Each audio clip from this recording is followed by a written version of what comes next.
currency, Mr. Brian Brooks.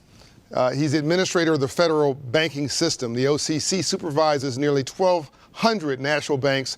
And I think the number is over $12 trillion. He'll correct me, but it's a lot of money. It's 70% of all the banking network in this country.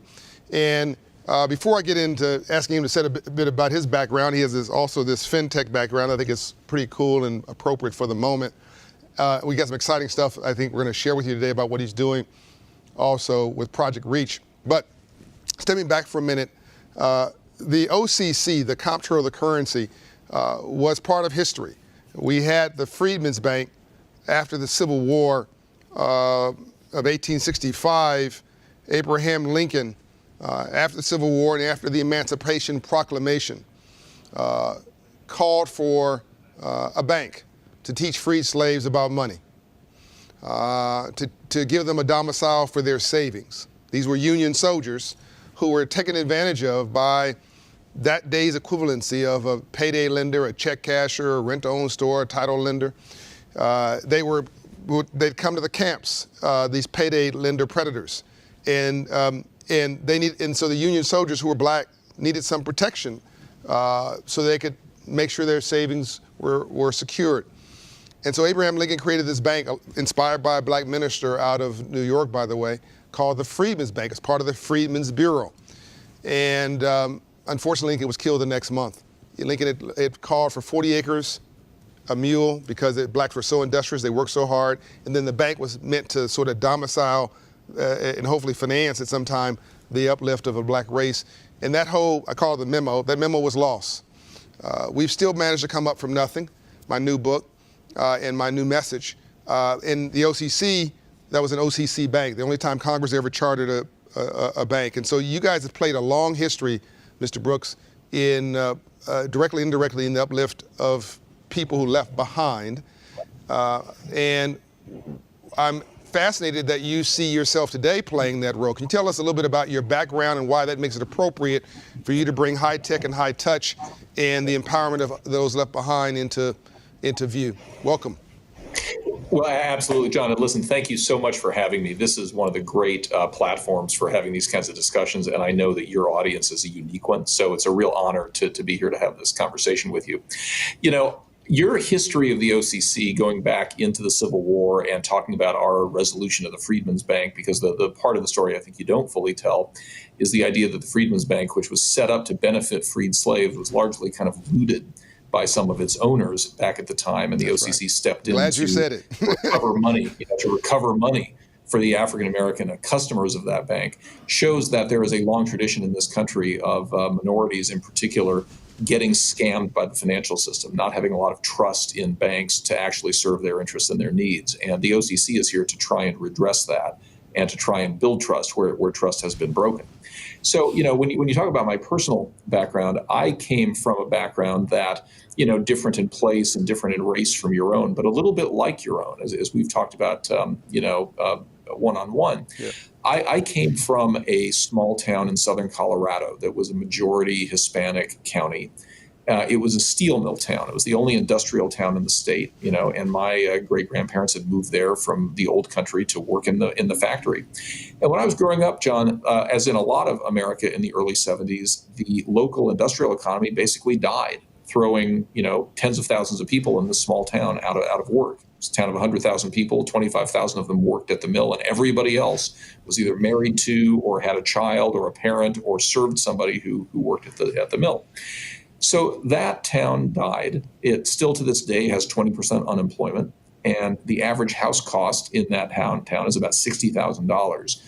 13% of people in the town went to college, et cetera, et cetera. I was one of those kids who was only able to make a life for myself because finance was available to me. So I took out a lot of student loans to put myself through college. I paid an 8% rate of interest that was not tax deductible at the time. And I came to really not only learn the value of a dollar, but to learn the value of credit. And I think the lesson that the OCC tries to teach, and certainly, you know, in my tenure here, we've tried to preach, is the idea that responsibly managed credit can be a great thing as people try to climb the ladder from wherever they started. So, John, you and I both came from very humble beginnings.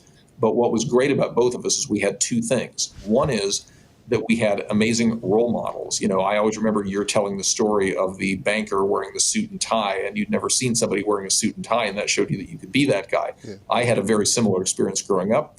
And then the other thing we've learned is that you need to have bottom rungs on a ladder if you're going to climb the ladder. You know what I mean? And so we don't do people any service by sort of paternalistically saying you shouldn't have credit because you've had a ding or two, and so it might be a little bit more expensive. What we want is responsible credit that is sustainable, that can be reasonably repaid by people. But to get on a ladder, there's got to be a couple of bottom rungs. And so that's, kind of how I got here. Yeah, and one thing that you have not said that I'll say on your behalf, and this is applies to you and applies to your predecessor, Comptroller Otting, who is also a good friend. My white friends, Doug McMillan taught me this story. My white friends never have to think about being white. My black friends think about being black every 28 seconds. It's exhausting. We're reminded of it all the time. We've got to be twice as good, twice as sharp, twice as intelligent, get up twice as early, stay up twice as late, work twice as hard. And we've been doing so much with so little for so long. We can almost do anything with nothing. But still, there's this gap because we don't have the relationship capital, because we don't have power that wakes up in the morning thinking about us. And so that's why these conscious efforts are so important. And you have taken your life and you could have checked out. You could have done, you were involved with technology, fintech specifically. You could have just gone off into that world and just spun into oblivion and never touched these topics. But you're holding meetings twice a week, every week since I've known you, on the invisible class. Why? Why do you care? Well, John, I am very worried that we're in a moment in our society where issues of inclusion and diversity and just race generally have become so politicized that it's almost impossible to talk about them anymore.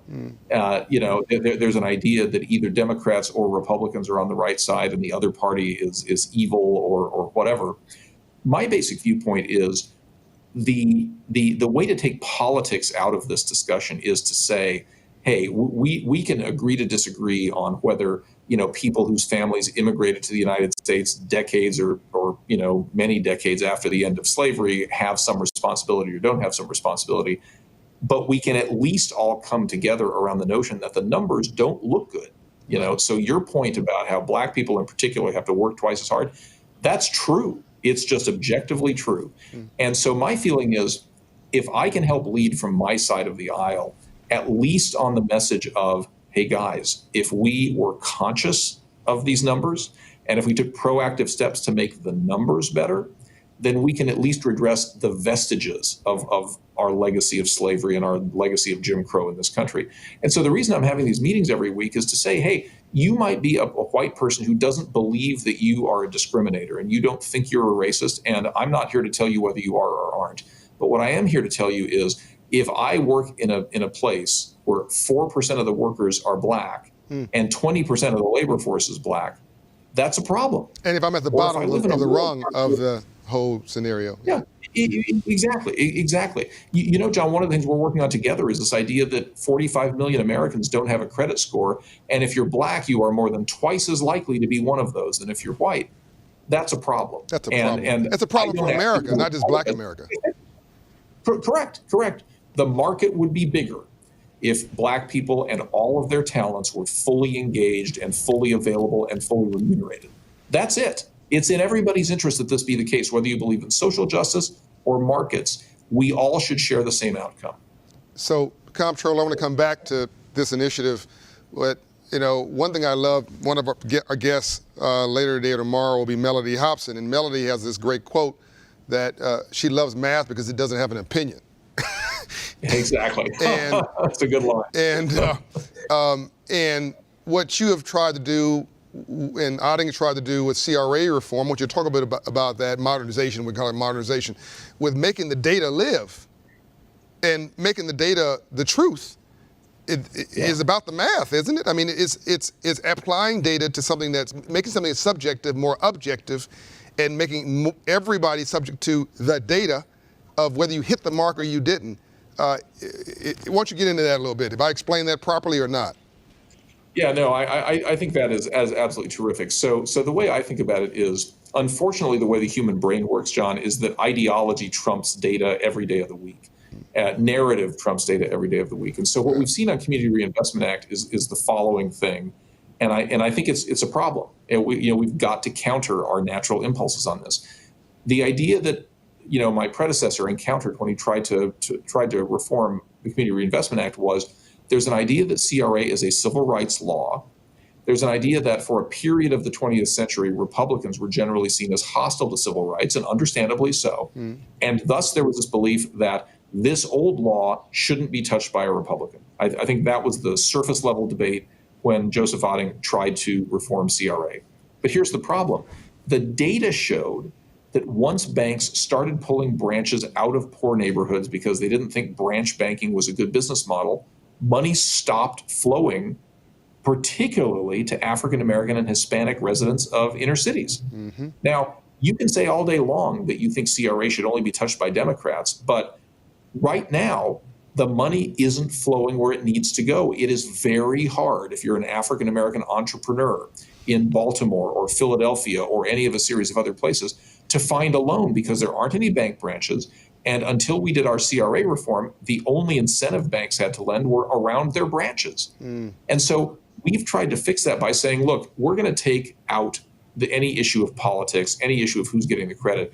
All we want to do is hold banks accountable for lending and investing wherever they gather a majority of their deposits, regardless of whether they have a branch there or not. So if you are borrowing money from African Americans who are making deposits in your bank online, let's say, you need to reinvest some of that money where those people live. That's common sense, right? That's not political. So we have to come back to outcomes matter. It's not about the ideology. It's just about, is money flowing where it's needed or not? And CRA reform is designed to make sure that it does. As one of my mentors said, if there's an end to the story, can we please start there? The point I'm hearing, the point I love these lines. The point I hear you making is, and by the way, one part of this is, if you're a digital bank, an electronic bank, you didn't have this requirement before because you just had to serve around your branch, even though it was just one branch in Idaho or someplace, but you're making taking in deposits across the country. Under the Refined Act, you got to now be CRA qualified. Community Reinvestment Act, by the way, people. You got a Community Reinvestment Act responsible wherever you're taking branch deposits. Absolutely. That's right. Okay. So you're saying there's going to be more capital coming to underserved neighborhoods, particularly black and brown urban neighborhoods and other white rural neighborhoods as well, but there'll be more capital coming as a result of modernization than before. Absolutely. And so listen, John, I've been traveling the country even during the coronavirus pandemic to make this message heard. So I have spoken to African American bankers in Charleston, South Carolina. I have spoken to the biggest Native American bank in the country, based in Denver, Colorado. We're working on an event in rural Kentucky. The point is to go places that have not been served and bring together bankers and entrepreneurs and borrowers and community leaders to understand how this law works to direct capital to those places. And if I have to expend every last inch of shoe leather that I've got showing people how this works and making those deals happen, I'm going to do that. And I know you are too. That's your whole point about, this sort of silver rights idea. Yeah, people can be empowered through opportunity. Yeah, and I want to pivot to Project Reach here in a second. I don't want us to run out of time before we get to that. But I want to make this clear. I became a believer in this, not because you and Otting talked to me about it. I became a believer because I've had my own challenges with aspects of the administration. I became a believer when Grovetta, the highest ranking African American at the OCC, whose great-great-grandparents were slaves and who grew up in a poor neighborhood with shotgun shacks, when she put her reputation on the line and said, John, I'm doing this for my ancestors. Well, I'm done at that point. If she's putting her own legacy on the line. And what I'm hearing you say, bottom line is, you're putting your reputation on the line and saying the data and the transparency should produce more capital where it's needed in underserved neighborhoods, including Native American Indian reservations, as I understand it. And if it's not, hold you accountable. That's what I'm hearing. Yeah, listen, Judge me by my results. Done. Judge me by my results. I mean, we need to work together. I've told you this before, John, but like my mentor in the law was the most famous African-American lawyer of his generation. And one thing he taught me was all of the great ideas aren't going to come from the same race or the same gender. So I'm prepared to be judged by the results. And if we get this wrong, make me fix it. Okay. But leaving the status quo in place when it wasn't working for 25 years, life's too short for that. We only have one life to get things better, and I think we can work together to do that. Well, mind you, it was working for 25 years, but we want to make it work better. And I mean, imagine not having a software upgrade on your iPhone for 25 years. I mean, I get a software upgrade on my iPhone every 6 months. So you're just doing a software upgrade, as I understand it, on the statute. Yeah, that's right. But imagine if you missed the last two software upgrades. I guess that's my point, is when banks went fully online 10 or 12 years ago and they started pulling branches out, that's when it really stopped working, and we should have upgraded this earlier, would be my view. So let's move to something that I think everybody can agree on, is Project Reach, which again, I think it's it's fabulously a little nuts that a comptroller of the currency, this is not, you don't have to do this. You could just skate. You show up to work, in late, long lunch, leave early, and be done with it. Nobody would say a word. Why do you what is it? What's Project Reach? And why is it so important to you? Well, so first of all, let me tell your viewers what it is. So Project Reach, which, John, you were a founding partner of, and I'm so grateful for your leadership on this, is a consortium that stands for the Roundtable for Economic Access and Change. And the idea is, look, philanthropy and charitable giving in the wake of the George Floyd protests, those are great. But at the end of the day, when the protesters go home and go back to work and winter sets in, that kind of comes to an end. That's not sustainable.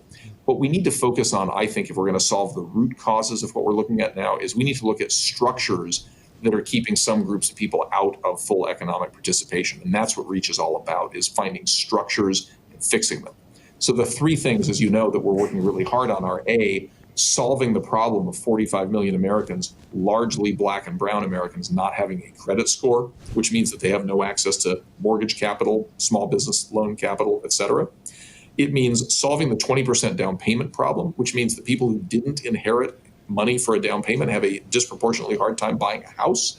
And who disproportionately doesn't inherit money? African Americans. Okay. And then solving the problem of minority deposit institutions, the number of which has gotten smaller and smaller every year over the last 10 years. And yet, coming back to the trust point where you and I started, MDIs are key to trust building in their communities that have been scammed by non-minority banks in the past. So we got to fix those structures. And you ask, why do I do this? It's because, look, I don't know how long I've got in this job, but I didn't come here to warm a seat. I left a job and a happy career because I had a period of time to make a difference. And I would just say anybody who does that is going to be well motivated to write their name in the history books and do something that matters. And I think, John, we can do that together. I really do. You had me at hello. I massively agree with you, and I think you've got some announcements coming out soon around when he says MDI, it's codes, it's minority depository institutions, banks, CDFI, certified, community development financial institutions. That you got some things coming out here soon that are results oriented. That I won't say now, but we'll wait for announcements on that. You got something coming out on the down payment assistance piece. And I want to thank Steve Steinauer and Huntington Bank and others, and Wells Fargo and others for leaning in on the thought leadership there.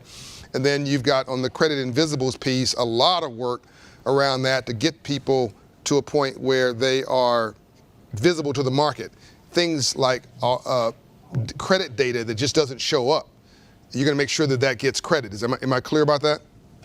You're exactly right. I mean, listen, the problem most people have who aren't in the credit system is they make all their payments on time. They're just not the right kind of payments, right? So if you make your mortgage payment on time, you get credit for that. But if you make your rent payments on time, that doesn't get captured historically, right? We're building with Credit Karma and Plaid and a couple of the big credit bureaus and others, a new credit score for people who don't have one that will give you credit for all of that behavior. Credit for credit. Correct, exactly. So we're wrapping up. We're running out of time here in a moment, but you said something earlier I want to underscore. 30% of white households benefit from generational wealth. In other words, they get an inheritance. 30%. Think about what a head start that is. Right. It's almost non-existent for a black and a brown family, certainly their black family. And so you're already starting with a deficit. And then we've seen the city report that showed that in the last 20 years has been $16 trillion of lost GDP based on discrimination to blacks alone. And we just knocked it off right now, just knocked off racism, discrimination right now, just to blacks. You find another $5 trillion of GDP in the next 5 years, which would pay for all the COVID-19 stimulus, by the way. I commend what you're doing, Comptroller. I think it's in the legacy of the Freedmen's Bank, in the legacy of what happened when one of your comptrollers got a Nobel Peace Prize with war bonds, I believe it was, or restructuring some of the war debt. And it's in the legacy of what we're in now, of this third Reconstruction, where we need everybody leaned against the wheel to try to get people into the economy and producing for this country.